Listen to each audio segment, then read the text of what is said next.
Atentos saludos, amigos, todos. El pueblo, la sociedad, debe conocer su historia, sus personajes, sus personas importantes, esos referentes que tienen conocimiento y alta cultura acerca de lo que se vivió y de lo que se vive. Estoy hablando del historiador don Gustavo Hidalgo Barriga, un referente de la cultura de esta zona de mi Ecuador, de nuestro Ecuador. En una entrevista concedida, acuérdese porque estamos en distanciamiento físico, y tuve que valerme de un estudiante, de David Gustavo Romero, su nieto, hablando en este caso de don Gustavo Hidalgo Barriga.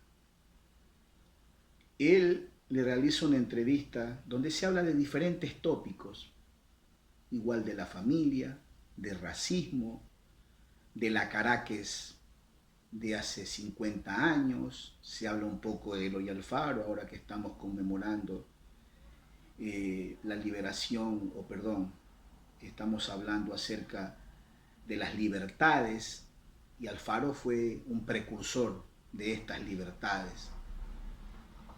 Y también hacemos referencia a lo que se está viviendo en estos días. Siendo así, don Gustavo nos, muy amablemente, nos accedió a una entrevista a través de su nieto. Conversé con él varios minutos y se hizo una charla tan interesante, tan extensa, que vamos a entregarla en varias fases, en varias etapas. Sin más que decirles, espero que ustedes estén atentos, espero que ustedes estén interesados en aprender un poco más de historia y de cultura. A continuación, en la primera de las entregas, don Gustavo Hidalgo Barriga para todos ustedes.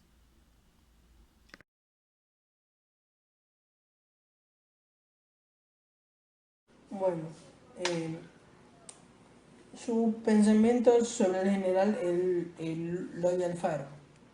Bueno, yo pienso que no ha habido ningún otro líder, ni antes ni ahora, como el general Eloy Alfaro.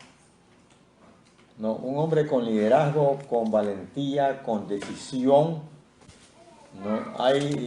Quiero darles rapidito una anécdota que ocurrió en Cuenca, en los combates que tenían en Cuenca. En Cuenca estaban como 4 días que no podían tomar la ciudad, y uno de los mayores problemas era que había una metralleta en la torre de la Catedral de Cuenca.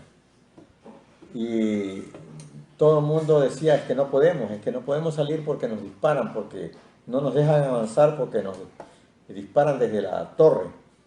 Bueno, Alfaro cogió, se montó en su caballo y salió de una sobre los disparos. ¿No? Llegó, atravesó la calle encima de una cantidad de disparos de la metralleta, subió a la torre y tiró por la ventana de la torre al individuo que estaba instalado en la... Entonces bajó y luego, pero mi general, ¿qué hizo? ¿Cómo lo hizo? Con decisión. Así es que se hacen las cosas. Y tenían 4 días que no podían hacer eso, hasta que no llegó Alfaro. Entonces, ese tipo de cosas es la que Alfaro lo llevó a triunfar en las batallas, a tal punto que decían sus seguidores que no entendían cómo es que Alfaro estuvo en tantas batallas y nunca fue herido, ni siquiera herido, sino que y siempre estaba al frente de las batallas, como en la batalla de Esmeraldas, ¿no? En Táchira. No entendían cómo él había saltado cuando los gobiernistas estaban en la orilla y le disparaban desde la orilla, y él saltó y se enfrentó, y entonces ya todo el mundo saltó con él. Esto hizo que gane la batalla de Esmeraldas. Y así en su vida pública tenía ese arrojo, esa decisión. y cuando fue gobernante ya, también tomó decisiones, a pesar de que el Congreso estuvo, por ejemplo, en contra. Él tuvo decisiones increíbles que llevaron justamente a tomar las riendas del país y hacer las obras que se pudieron hacer. Porque era una decisión rápida y una decisión tomada y que no se podía regresar. O sea, eso es lo que a él le lleva realmente a triunfar en la revolución. O sea, ser un hombre de principios, un hombre decidido y un hombre de arrojo. Eso hace que su valentía siempre esté por encima de todas las cosas. Y eso hizo que siempre ganara en las batallas.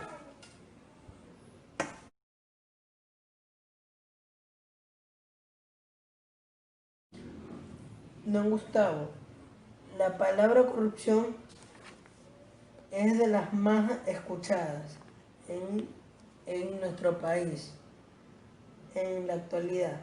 ¿Qué piensa usted que ha ocurrido en nuestro país? Bueno, exactamente es lo que dije hace un momento. No hay ideales, solo hay oportunismo. O sea, están buscando cómo subir, cómo trepar, cómo hacerse ricos de la noche a la mañana. O sea, no hay honestidad.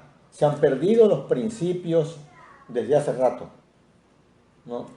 Es verdad que toda la vida ha habido de alguna u otra forma algo de corrupción, pero que han sido paradas o han sido corrupciones mínimas.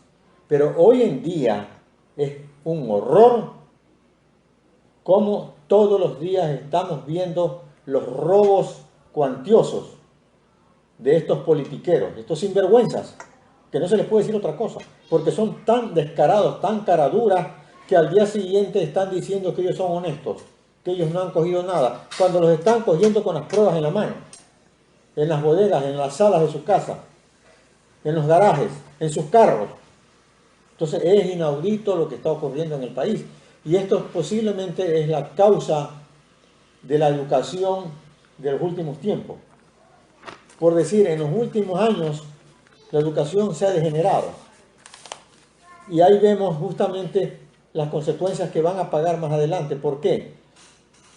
Se habla mucho de los derechos de los niños y adolescentes, pero no se les ha enseñado a los niños y adolescentes cuál es el verdadero sentido de la vida. No se les ha enseñado sus deberes, porque tienen deberes también. Se les ha enseñado solamente que tienen derecho a no trabajar, a no ser maltratados, a ser educados, a ser atendidos en todas sus cosas, pero no se les ha enseñado sus obligaciones porque las tienen. Yo soy un muchacho de 12 años, ya trabajaba y ya aprendía oficios, ya hacía cosas. Y a los 17, 18 años podía defenderme solo, porque me enseñaron el trabajo desde pequeño. Pero hoy día los jóvenes ya de 18 no quieren hacer nada, por los benditos derechos. Que el hijo no le puede ayudar a un niño de 12 años, no le puede ayudar a su padre a vender las naranjas, no le puede ayudar a su padre a empujar la carreta para sus ventas, pero sí tiene derecho a la educación y tiene derecho a jugar y tiene derecho a vestirse y quiere vestirse con ropa de marca encima de todo. Entonces es la educación y las leyes las que han cambiado. Las leyes las que han hecho más sinvergüenza a los políticos. ¿Por qué? Porque los jueces tapan, los jueces acolitan, y no creo que sea gratis. De alguna forma debe ser. Entonces eso hace que se degrade la sociedad. Entonces a un fulano quiere llevarse la mayor cantidad de dinero en el menor tiempo posible. Y en este gobierno, como en el anterior, que hubo una corrupción tremenda por millones, los de ahora no se quedan atrás. Han querido ser iguales o peores. Porque en este momento, en la necesidad del país, cuando ha habido una pandemia, cuando ha habido una paralización total, aún así están robándole las raciones, el alimento de las personas. Eso es criminal. altamente criminal. Entonces, eso no puede ser. Han cambiado totalmente las normas, justamente por la debilidad de las leyes, por la debilidad de los jueces, por la debilidad de los fiscales. Ese es el problema que estamos afrontando en este rato. Y si no se lo corrige a tiempo, esto va a ser peor más adelante. ¿Qué debemos hacer como sociedad, como padres y como maestros para educar a estas generaciones actuales? ¿Y qué se puede erradicar como suerte de pandemia? En efecto, si nosotros tenemos que comenzar por las leyes, o sea, hay que hacer modificaciones. Hay que hacer modificaciones a las leyes, en las exigencias para que los jueces cumplan, para que los fiscales cumplan, para que los funcionarios del Estado cumplan. O sea, tenemos que ser más exigentes en cuanto a que haya honestidad, a que se castiguen la corrupción. Si no hay castigo, entonces no estamos haciendo nada. Si no hay cambios en las leyes, no estamos haciendo nada. Lamentablemente, uno de los grandes problemas actuales es que para ser maestro de colegio, escuela o universidad, tienes que estar tremendamente preparado. Tienes que tener, para ser maestro de escuela, tener tu título. Para ser maestro de colegio tienes que ser un profesional de tercer nivel. Y para llegar a la universidad tienes que ser un profesional de cuarto nivel. Muchos de esos títulos se consiguen con dinero. Y lo peor del caso es que hay gente que puede tener hasta los masterados y los cartones, pero que en realidad no sabe nada. Entonces no está preparado del todo. Pero el mayor problema que tenemos en este rato es que para llegar a ser, decía yo, catedrático de la universidad necesitas de cuarto y quinto nivel. Pero para ser congresista puede ser un pelotero de la calle, un futbolista de la calle, un betunero de la calle. No necesita ningún título. Qué raro, qué contradicción. Es la peor contradicción que he podido ver en este país. Que para ser educador de escuela tengas que tener tu título de maestro. Pero para ser congresista no necesitas ningún título. Basta que hayas sido corredor, que hayas ganado por allí una medalla en el fútbol, que hayas sido un goleador, entre otras cosas. No necesitas nada, ya puedes ser congresista, te califican.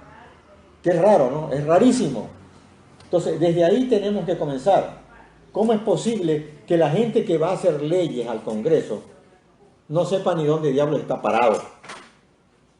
Entonces, por allí es la corrección. Tiene que haber una corrección en las leyes. Tiene que haber una corrección en las elecciones, en el Tribunal Electoral para su calificación.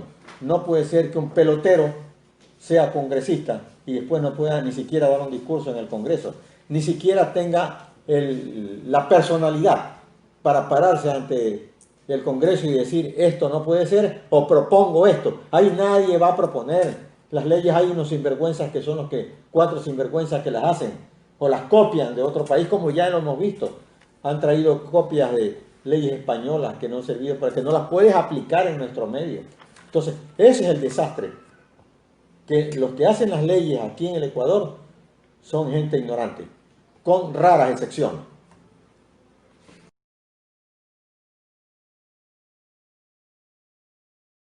Bueno, ¿y qué puede hablarnos sobre el racismo y su pensamiento? Bueno, el racismo es una costumbre, calculo yo, o creo que así debe ser, porque comenzó esto en Europa. O sea, Europa, donde todo el mundo era blanco, estamos hablando de 10 siglos o más atrás, y comenzó el racismo con la conquista europea hacia África. Antes de eso hubo otras conquistas como la de Alejandro Magno, ¿no? La de Aníbal, Pero en esas conquistas hubo como, por decir, mucho más respeto. O sea, respetando los europeos como Alejandro Magno, decía él que había que respetar las culturas mucho más antiguas como que la de ellos. Entonces, ahí no había racismo, eso está clarísimo. Luego, entre grecos, romanos, etcétera, germanos, ingleses, tampoco había racismo. Pero cuando el norteafricano, o sea, los negros ya de aquella época, comenzaron a incursionar en Europa, ahí comienza realmente a sentirse el racismo. O sea, el rechazo de los europeos blancos que se creían de sangre azul hacia los africanos como gente inferior.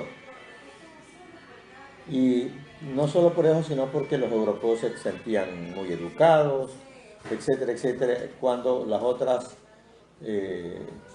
naciones de África no eran muy educados. Pero en Europa también había ignorancia, pues en Europa también había gran cantidad de gente que no tenía acceso a las escuelas, a la instrucción, ni a nada, sino que tenía que aprender un oficio. Entonces el racismo nace, como decíamos, en Europa y fue contagiado a América. O sea, ese pensamiento es de la gente. El racismo existe como una teoría de pensamiento, de rechazo de una raza a otra raza. Pero realmente no debería existir el racismo. Y en los actuales momentos yo diría que se está erradicando el racismo. No termina del todo. Todavía hay racismo en Alemania, todavía hay racismo en Inglaterra, todavía hay racismo en Estados Unidos especialmente, ¿no? Donde todavía no han logrado erradicarse. Pero fue por esa mala costumbre de la utilización de la raza negra como esclavos. O sea, un esclavo valía menos que un animal, que una vaca, que un caballo. Increíble, pero eso era la verdad. Entonces esa fue una costumbre traída de Europa y copiada en América. Y copiada en América del Sur incluso. Ahora es que ya no vemos propiamente racismo en nuestro medio, pero hasta hace algunos 30 años atrás había un racismo. Se hablaba del paje, se hablaba del peón, se hablaba del concierto. Entonces hoy día ya no hay tales cosas porque las mismas leyes en nuestro país y la de muchos países han hecho que desaparezca poco a poco el racismo. Pero lamentablemente es cuestión de educación. Y en los actuales momentos creo que está ganada la batalla.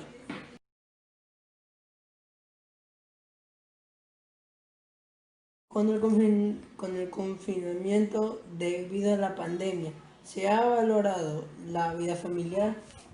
Por supuesto. Aparentemente ha sido como un pretexto porque las familias han pasado más unidas, han pasado más tiempo juntos.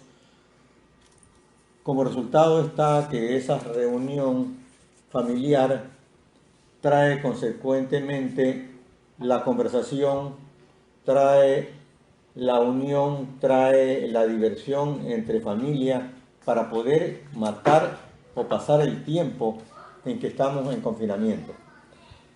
Lógicamente, que esto hace que haya una cohesión mayor en la familia. Entonces le ha hecho muchísimo bien porque ya hace mucho rato que la vida familiar estaba como desbaratada, como desprendida. No recuerdo yo mis tiempos de joven y después mis tiempos como familia, de que hacíamos siempre la sobremesa, donde uno comenta, conversa, ¿no? O después de la sobremesa se reúne, juegan algún juego de mesa o se conversa. Entonces eso hace que vuelva otra vez a haber una cohesión en la familia. Algo que se había perdido hace mucho tiempo porque como que cada quien andaba por su cuenta. Como que los hijos se van al compromiso allá, el padre acá, la madre al juego de acá, ¿no? La abuelita por acá. Entonces realmente no había un verdadero encuentro sino que cada uno andaba por su lado. Entonces, por ese lado ha hecho bien. Lamentablemente ha habido víctimas, muchas víctimas, un tanto por desconocimiento, porque nadie se preparó, aún habiendo esto comenzado hace 6 meses atrás. Ningún país latinoamericano, por lo menos que nos compete a nosotros, peor aquí en Ecuador, se tomaron el interés de saber qué estaba pasando, cómo se podía luchar contra un virus que no se lo conocía sino por primera vez. Entonces, este desconocimiento hizo que los primeros momentos de los tratos a los pacientes en los hospitales sea terrible, que propiamente no se los atendía, se los rechazaba. Y si alguien quedaba internado, simplemente como que se lo empaquetaba, se lo embodegaba y muérete. Al día siguiente meterlo en una funda y tirarlo en una bodega con cal o con frío, ¿no? Para que no se pudra, y ni siquiera con identificación, porque todo el mundo tenía miedo a tocar el cadáver. Lamentablemente eso es la verdad y es lo que ha ocurrido en nuestro país, ¿no? Ahora, ya están viendo algunos métodos, las cosas están cambiando, ya se ha estado combatiendo la enfermedad con una serie de medicamentos y las cosas van mejorando. Esto hace que haya una especie de responsabilidad, digo yo, mayor, y que el Estado también ya ha tomado más interés. Sin embargo, hay mucho empañamiento en esto, en políticos que han aprovechado la pandemia para hacer su agosto, es decir, para hacer los actos de corrupción y llevarse los recursos. Eso ha pasado casi en todo el país y es una gran pena, porque han comerciado, se han llevado la plata del pueblo y encima el hambre de muchísima gente cuyos responsables, ojalá que la justicia les haga pagar lo que han hecho. Pero es criminal todo lo que han hecho con los negociados de sobreprecios y son conocidos los ladrones de siempre. Sin embargo, algunos que han cogido, al día siguiente un juez, otro juez sinvergüenza, porque no se puede decir otra cosa, lo saca. Entonces, no hay derecho, no puede ser. A un fulano que anda en una carreta vendiendo cosas, lo meten preso.